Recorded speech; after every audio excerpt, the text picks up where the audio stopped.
Hey everybody, this is Pastor Pete of The Legacy, and for those of you on my YouTube channel, I'm Pipe Pastor. My son Nick is Bold Donahue, and I'm here at the Soloman's Porch, which is a tattoo parlor here in Fresno, and I'm here with Rob, who's the owner of the business, and Floyd, and Floyd is here as both a customer and a friend, and we just wanted to have a discussion about tattoos. I've been preaching a series in our church about legalism and against legalism and Pharisaism, and it seems like the hot topic if we were going to talk about things that people have an easy time judging right now. It's people that are tatted and pierced and doing the whole body imagery thing. And to me personally, I don't believe that was ever an issue with Jesus, and it shouldn't be an issue with us. We're supposed to love, we're supposed to reach out to everyone, and in our church we have quite a few people who have tattoos, some of them a lot, and some of them are working in our youth group. So I think this is a discussion that we need to have and get out on the table, and I don't think there's a better way to have the discussion than for me to talk with a brother in the Lord who himself does tattoos. And so I just wanted to kind of pick his brain, and Floyd's going to jump in too. He's tatted pretty good. Yeah. So I've got two brothers here. You were in ministry. Are you still in ministry? Or? I volunteered in ministry over at Celebration. Yeah. I never drew a paycheck or anything like that. It was never a full-time job for me. Right. However, I actually view and utilize Soloman's Porch as a type of a ministry here. I like to specialize in cover-up tattoos. A lot of people have gone through their lives, started out young, got bad tattoos. We all make mistakes, right? So what says that we have to carry around those mistakes on our bodies the rest of our life? Nothing. Okay. We all made mistakes.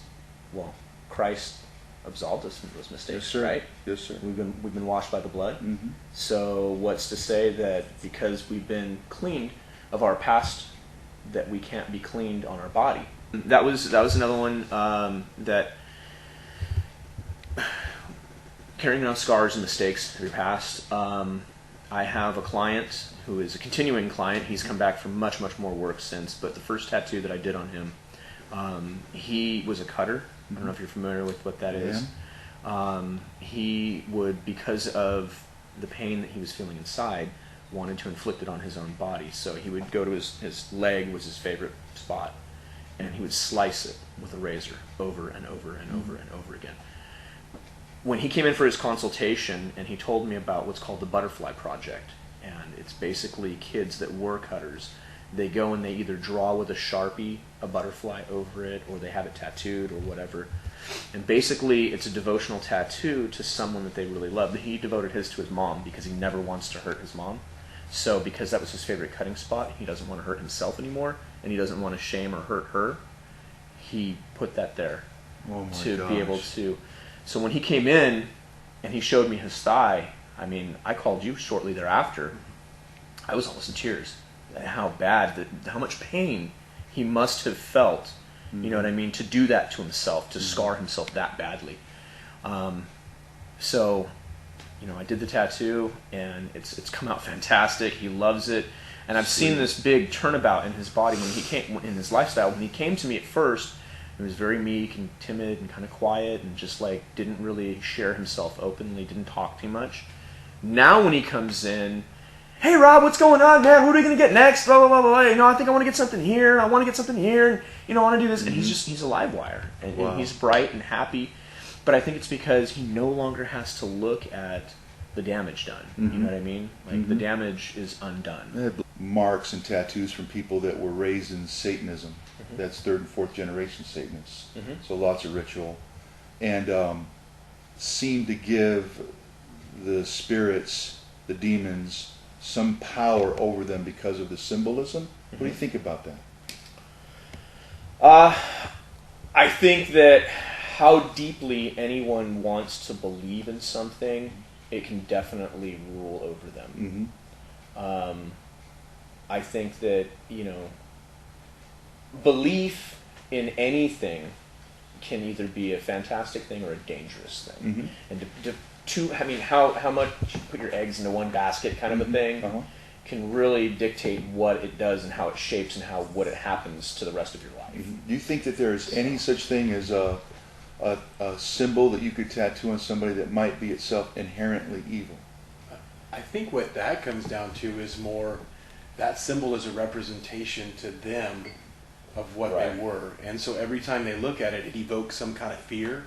Right. And fear is the door that the enemy uses to come in. Yeah, absolutely. And as a result, as soon as that fear pops up, man, the door's gotten open, and all of that issues of the past. Are you saying maybe like is there any type of a tattoo out You there know, that I won't Wiccan, do? pentagram, Satanism, anything like that. That's just that symbol is exclusively Like the dedicated Baphomet? to that. Yeah, Baphomet, that kind of thing.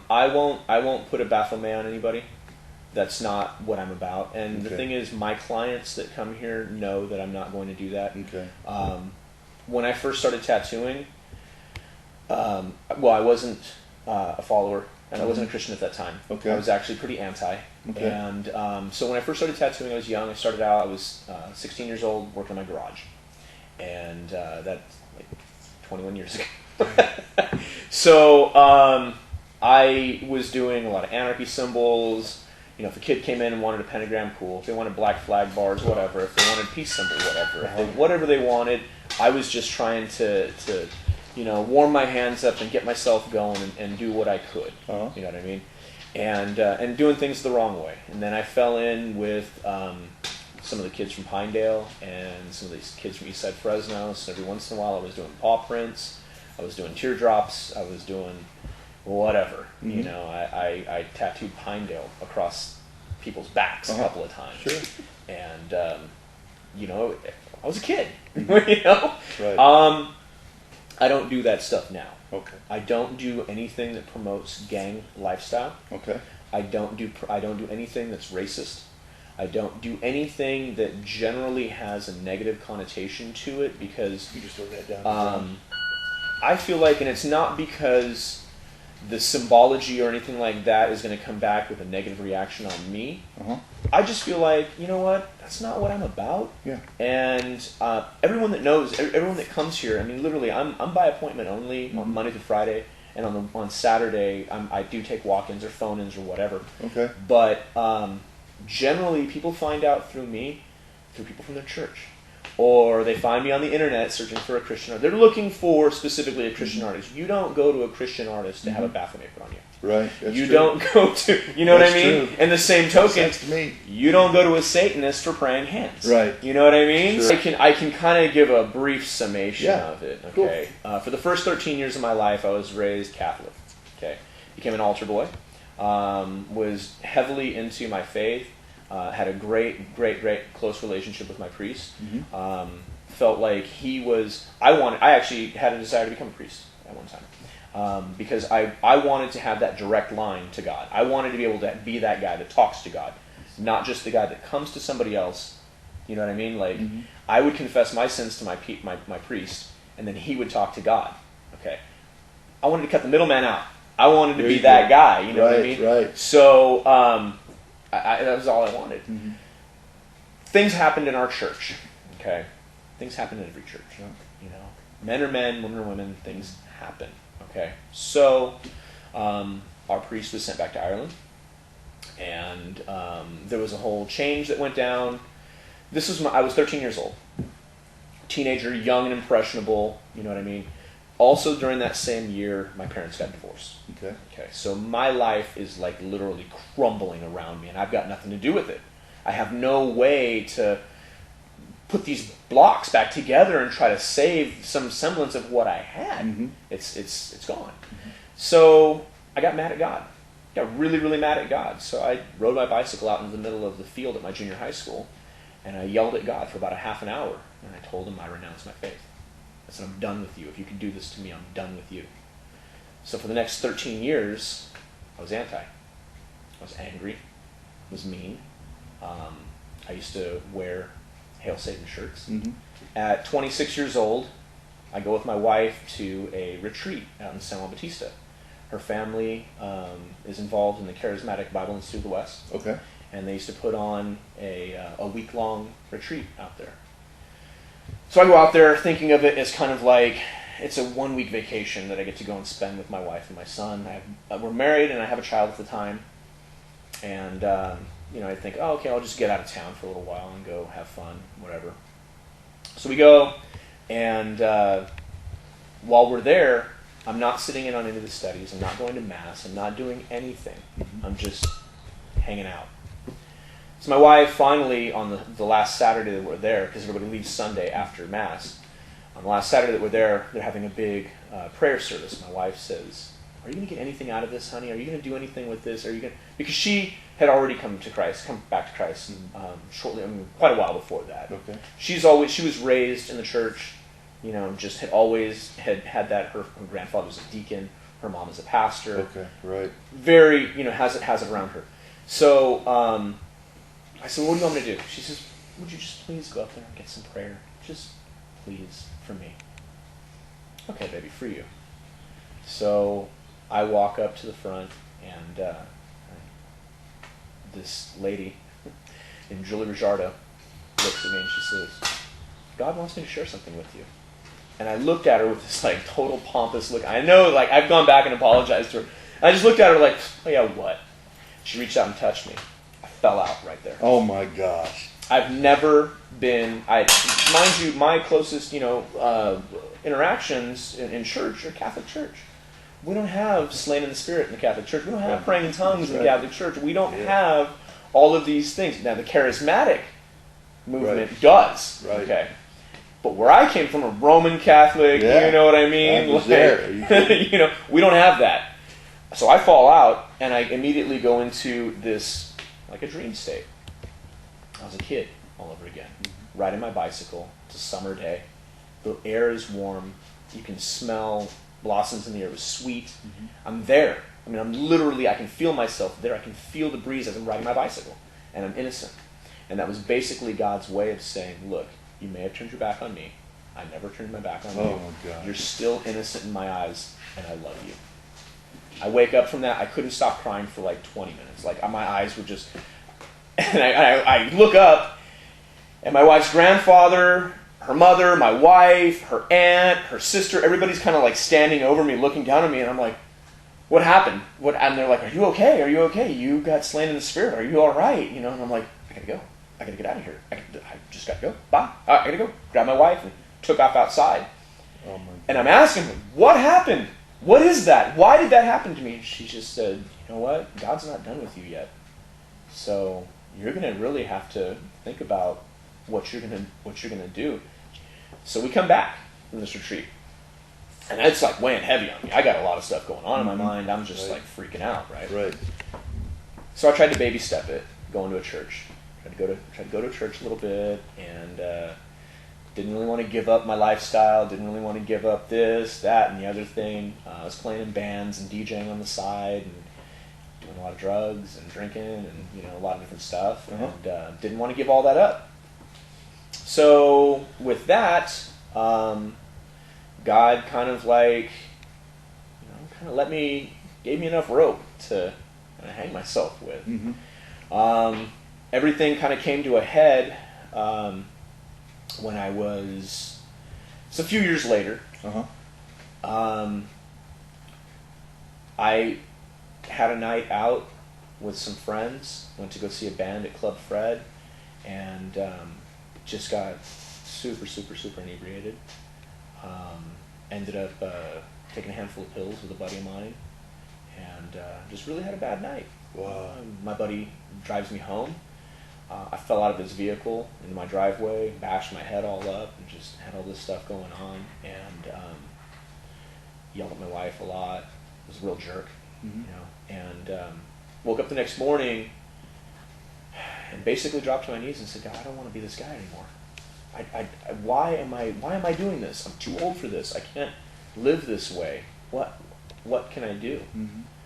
And this is the first time that I really feel like it wasn't an audible voice, but since the slain in the Spirit moment, this was the first time that I felt like God just kind of dropped something into my head of, you know what to do.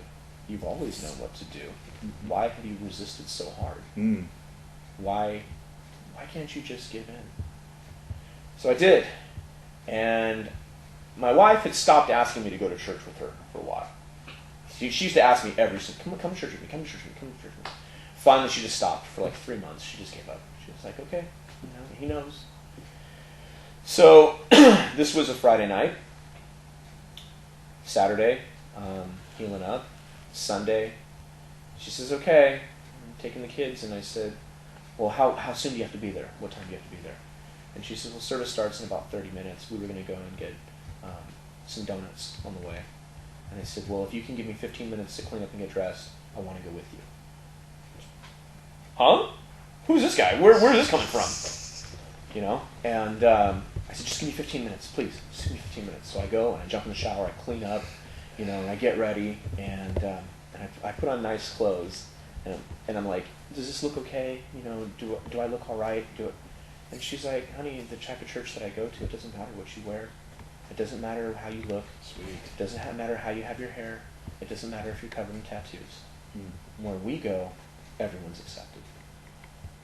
I said, okay, let's go. So I go, and the pastor dropped this phenomenal message that it seemed like it was custom tailored just for me. I'm sitting there, and we're in the way back. I'm kind of hiding out, And I didn't think I was going to like the place because it had loud music, and it was kind of like, lights and smoke, and it seemed like a rock show, And I'm like, okay, I'm trying to give up going to Marilyn Manson concerts. What am I doing here? You know what I mean? So I go, and that was all well and good, but then the pastor comes out and he just drops this message, and it just was like it split me open, pulled my heart out, and just like it kick-started it. Like it was just pounding out of my chest, and I just felt so convicted. So I continued to go. Kept going to church. Finally, pastor drops a message on baptism. Man, I had grown up. I was baptized at a year old by a priest, in the Catholic Church. I had done my confirmation. I had gone through catechism. I had done everything that I was supposed to do through the Catholic Church. You know what I mean? Like thinking that that's the whole religiosity side of it. What you're supposed to do. So I'm thinking, if I go and get rebaptized, I'm going to wash all that off. That's gonna go away. I'm going to kill all that. No, nothing could be further from the truth. Basically, my baptism is just basically saying, you know what, God, I do give it all over to you. I do want to be embraced by you. It's the ultimate, profound prophetic, or I don't know, statement. You know what I mean? It all works. Yeah, it's the ultimate statement to say, I give it all to you, God. Wash me. And so I called my wife. Honey, because he also gave us some verses to read. Now, when I was a kid, I had read through the Bible. You have to, through catechism. Okay, study it. But I never picked it up again until after, I put it down at 13 and picked it up again at 26, basically. You know what I mean? So I didn't know where to find a lot of stuff. So he dropped some verses on us, and I go and research them. I'm looking them up, and it's just, and I'm crying my eyes out, and it's killing me. So I call my wife, and I said, hey, I got to get baptized this weekend. She said, what do you mean you got to get? I'm like, I have to get baptized this weekend. I can't go another day without it. This is on Friday. I'm calling her. Okay, at work. I'm at home. I got to get baptized. That's it, bottom line. She says, well, I can call the church and find out if they're doing them, but I don't think they're doing them for another month or so. I'm like, no, you don't understand. I got to find a place like this weekend. I mean, I don't care where we got to go. I got to get baptized right now. She says, let me call my folks. She calls her parents. Okay, her mom is a pastor at a church in Lodi, and calls her mom and dad. Calls me back. Says, my folks are on the next train down. They'll be here tonight. They want to baptize you in the morning. So I got baptized in my pool, in my backyard. Oh, wow. Yeah. That's sweet, man.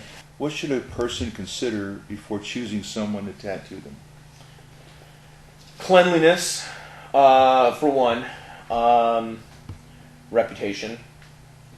Look at their portfolio first. And that would be at their shop? Would that be on the internet? I have mine all digital on the internet. You can look at mine on, That's our, right. on our Facebook Soloman page. Porch, if you guys want to look at it, look up Rob Sell.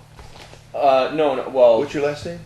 Harwood. Oh, they have Rob Sell down on my. That's my cell phone number. Oh my gosh. Rob's cell Rob number. Hardwood.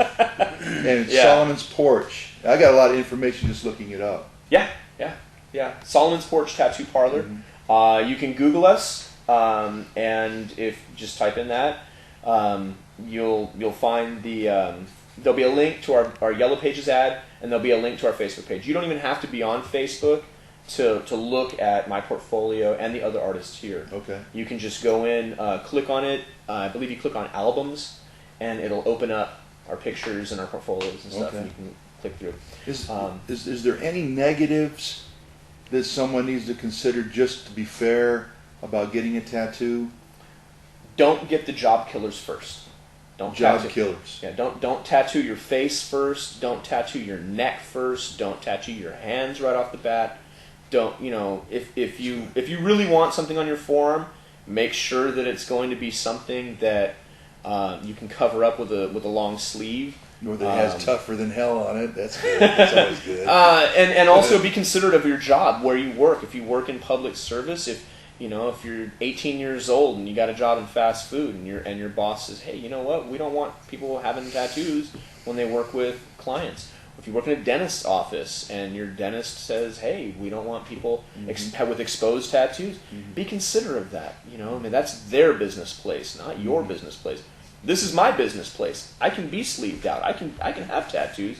I can do whatever I want to my body because I own this place and I set the rules. But when you work somewhere else, be considerate of your employer and what their wants are for you. Don't just, and we are, and Floyd is too, we're part of this movement of tattoos in the workplace. And basically, we don't feel that people should be discriminated against because of their body art. Okay. But the world is how it is. Yeah. We understand that these things are going to happen. However, you got to understand that one of the things that they have is an advertisement. It's a doctor. Okay. Outside of his scrubs, he looks like a biker thug. He looks like somebody we would run with all day long. But then you put him in his scrubs, and you would never know that this guy is body-suited, not just sleeved up, but body-suited from the chest down. I think there's a pastor in town now that's like that. That's completely done up. Yeah. I know that there's quite a few churches that have pastors that have tattoos. I've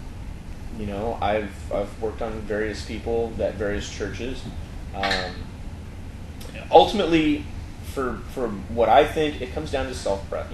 What you think. If you like tattoos, get tattoos. If you don't like tattoos, don't get tattoos. I think the other thing too, and I've always told my kids this, you have to recognize that society has an issue with things. Yeah. And you're going to get looks, you're going to get dirty looks, you're going to be judged, and people are going to predetermine your personality based upon your appearance. Yeah. My son has gauges and tattoos, and we've always just worked hard to make sure that we don't let people's opinion of us dictate who we are to them. So it's funny, a lot of times, in fact, we were having this conversation yesterday, we'd be in a store and some old people will look at him a certain way because of the way that he looks, and I get it a lot too, and they expect us to be mean or hard or whatever. Don't become that person. Yeah. Don't become that person that they expect you to be, and realize that you are going to get criticized and you are going to get chastised for it in the church and in society as well. That's where I'm falling right now.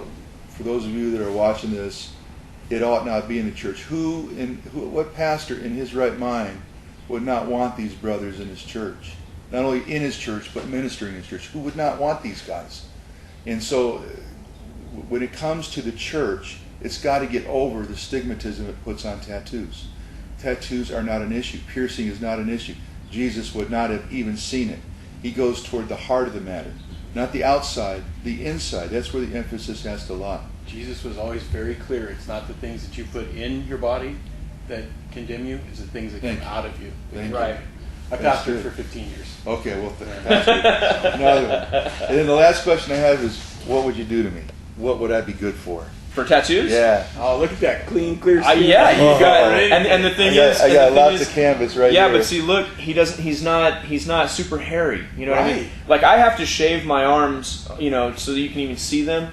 If I let my hair grow out, I look like Robin Williams' stunt double. You know, and we like to joke about that because of how thick my hair. You know, he's super thick. Yeah, well, hairy, yeah, you do have you know, thick forearms. and I've got some pretty thick, you know. Yeah. But yeah, I've got to you know shave them up. But yours, you know, relatively thin in the hair. We could do all kinds of stuff. And he doesn't have the polka dots like that. Yeah. And you know, the problem is to walk a middle line, I can't get tattoos in a church. I have to play the neutral line so I can preach as hard as I'm doing right now. So I want you to know this is a sacrifice on my part, or baby, we'd be, yeah, I'm right there, right now. I think maybe you should take a poll at the church. Oh! You know? There's only Just- one person that's got to vote on that poll, my Right. friend. She's saying no. Oh, okay. There you go. She's saying no There you right go. now. Well, Ra, I just thank you, brother, so much Absolutely. for your generosity and Absolutely. graciousness. Thank you for waiting, folks. And Brother Floyd, thank you so much. Your input and just perfect. This is exactly what I was looking for. And I just want to again put a pitch here. This is Soloman's Porch. We've got brothers here working, and Rob is owning the place, and he's doing a good work for God down here. And I throw my full support in any business you guys want to kick his way. I appreciate it. Okay, Pastor Pete signing out. God bless you guys.